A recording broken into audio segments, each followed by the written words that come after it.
What's up guys, this is Chris here, and today we are going to be trying out a brand new pistol. Today we're going to be talking about the Dusk, the Lone Wolf Dusk 19. I know that it looks similar to a Glock 19, because it is. It is a new firearm built off kind of the Gen 3 frame and giving you a lot of features right out of the box that most Glocks wish they could.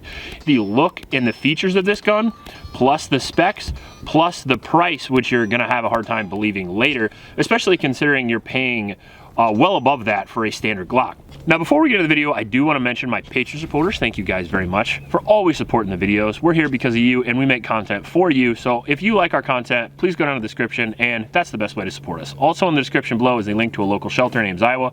It's the YSS. Those kids could really use your help. So please go down there and donate to those kids. And then finally, we do want to thank Rainier Arms for sending the Dusk 19 over for review. We really appreciate them. We met them at TriggerCon and they were really nice and they hooked us up with this gun for review. However, that will not change our opinion in any way. Those guys were awesome, by the way. If you ever get a chance to go to TriggerCon, that was one of my favorite events. And we got to talk to Lone Wolf, and I initially wasn't interested in this gun at all, and I'll tell you why. Lone Wolf and I have had a rough past.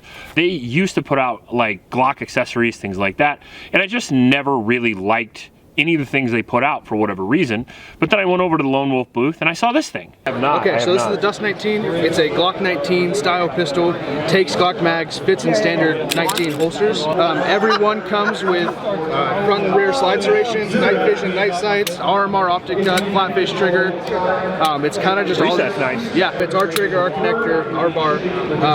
We kind of just made all the upgrades that people are doing to their Glocks from the factory. So first off, it has a 1911 style grip angle, as you can see right there, which already fixes one of my issues with the Glock. Now I know you can get used to that, don't get me wrong, but if you shoot a lot of pistols, it's nice to have the same grip angle as a lot of other pistols. Also, you have a really high swept beaver tail there, so you can get really high in the gun. The optic cut is very low. On top of that, we have a standard RMR or hollow sun optic cut, which is nice. You get suppressor height sights right out of the box, which is very cool because you can co-witness with your optics mount, which in my opinion is done very, very well. We also have a lot of barrel options and we have this agency arm style cut right out of the factory, which I absolutely love. Super high cut underneath the trigger guard, allowing you to no longer have that Glock knuckle, which is nice. Now we have this flat face trigger, which I think is sort of the star of the show because it's one of the better Glock triggers I've ever tried, and it comes standard with the gun. We have front serrations, we have window cuts on the front and on the top there, which lessen the weight, and the weight on this is actually pretty insane. We have a full Picatinny rail, and then we have a beveled magwell with a lot of texture on the grip, and we have a spot for back straps if you want, and we have a swappable magazine release, which is very, very cool. Same takedown as a Glock, same operation as a Glock, same system, same everything, but we just have a lot of features people have been asking for a long time. Now, obviously, you would want the standard Glock 19 magazines to work, and sadly, they do work. I'm just playing. So we have 19, 17, 25. They work. Now we also have a threaded barrel in there, and you could get them with or without from Lone Wolf. We got one with threaded barrel and one without, because right now I have a hole in my ear so I can only shoot suppress. My wife shot the non-suppressed version and I shot the suppressed version. Now, one of the things that stood out to me is the price. So this can be had for around the $450 to $600 price point. I saw it today. It was $475. I just looked it up on my phone. My wife was giving me a weird look because she thought it was more expensive. I literally just looked up the specs like 20 minutes ago. Very, very cool because you're talking about $200+ cheaper than most Glocks you'll find. And they don't come with a lot of these features, which is very nice. Also, it's based on the Gen 3, which is arguably the most reliable Glock. It comes with different recoil springs if you want to. We got a different recoil spring for the suppressor mount. But what I really like about it is the weight. So you have a full-size gun that's only 19 ounces. That's 5 ounces lighter than a standard Glock 19. How they did that? They cut off a lot of stuff you don't need. First off, they cut off a lot of the dumb blocky slide, as you can see right there, which also reduces reciprocating mass, which helps reduce recoil and pulse, which is good because when you lower the overall mass, you actually gain recoil. So it's good to reduce a little of the recoil and come out about even with 5 ounces less weight. Now we also have less material on the frame, but only in spots you don't want it. Like right here, so you can mount your thumb if you like to press on your thumb, if you like to drive with your thumb, which I do, that's very nice. We also have serrated parts up here here, and then we have a lot less trigger guard, which I'm a big fan of because this always got in my way. And now the other day I posted an Instagram video of one of my Glocks I actually did that to, and a lot of people said that looked unsafe, but it's not. They run perfectly fine just like that, and it gives you more space for your hand, so you're not beating the shit out of your knuckle all the time. Now, the gun is very slick, and it ran very, very well unsuppressed. My wife shot a bunch of rounds through it, as you're seeing right now in the B-roll. However, when we tried it suppressed, it did have some issues.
The reliability unsuppressed was very good, and we just did have a couple of problems suppressed. It is what it is. Now, sometimes when you have suppressor guns, it's because of the recoil spring, it's because of a couple different things. So we did get a separate recoil spring, 2 pounds lower. That also didn't work.